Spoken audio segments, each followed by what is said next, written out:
Okay, I just realized that when I was doing the bottom part of the video with the water, the camera wasn't on, so I had to redo that area here to start again. So what I'm going to do is I'll start again with the water, and because you missed that part, and what I'm doing is I'm putting a little bit of blue on the edge of my brush. Again, I'm dabbing it off. I'm always dabbing it off of my rag. And I'm just going to make believe and put this kind of line, a darker line along here.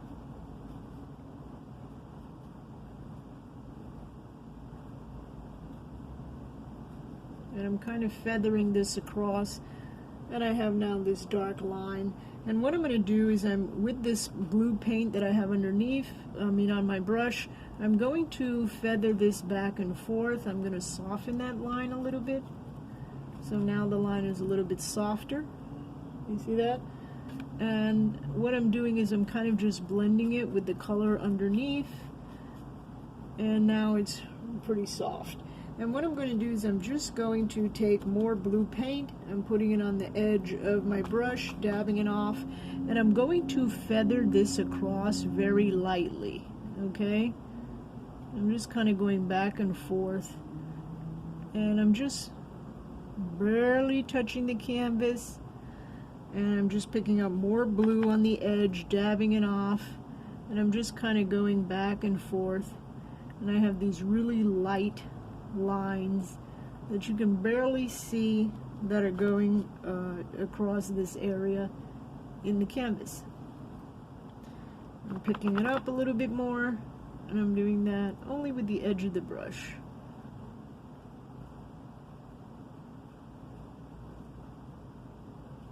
And I'll show you. You can see them, they're very, very small, right? And you can kind of hold them back. Then I'm going to wait for that area to dry.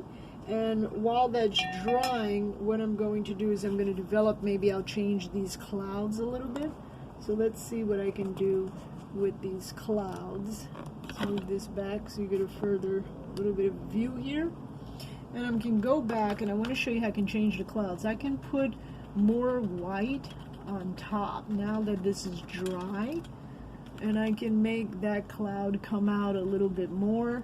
I can even add some black in there, gray, and add a shadow.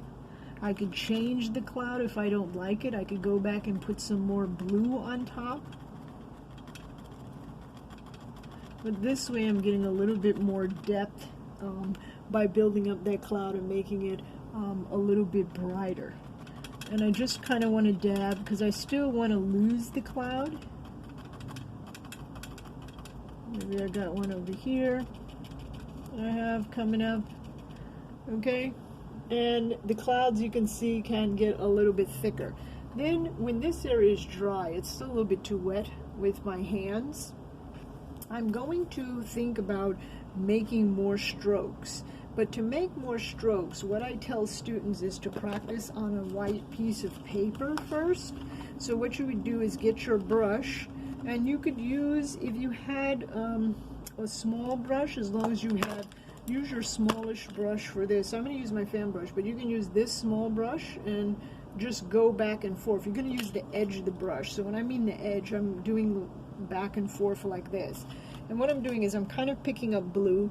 You see, I'll do it here for you. I'm dabbing it off, and then I'm just practicing these little strokes of going across. And I'm doing them really big for you, so you can see what I'm talking about. But it kind of has the area of almost looking like waves, like a water. Do you see that?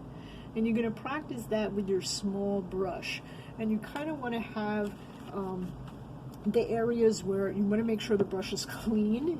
You're going to dip it in your water again, wipe it off on your rag, and then you're going to pick up your pure ultramarine blue, and you're just going to practice that. And then you can do other ones. You can do ones that are slanted, that go across, where you have longer strokes, but I want you to practice that. This is probably not dry. What happened was I did the strokes before, but I had to redo them because the camera was off. So I redid this bottom part blue. That's why it's taking a long time to dry. Usually it would not take this amount of time to dry. Acrylics dry real fast, But now I'm building up this bottom area, you can see, and I'm just using, you know, straight ultramarine blue on top of these strokes. I'm not really paying attention to each stroke.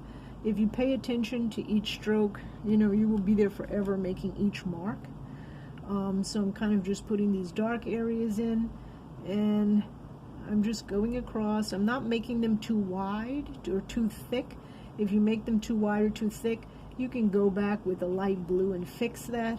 At this point, these are just kind of waves. They're in the water, and I'm just starting to build them up. And you can see how they're looking more and more like water. So if you put them really close, they're just really lines, but when we put them back, then we have to have a light source. Now, of course, I would build this up more and put a darker blue, but I want to show you what I mean by a light source. So I would come in here, oops, and I would put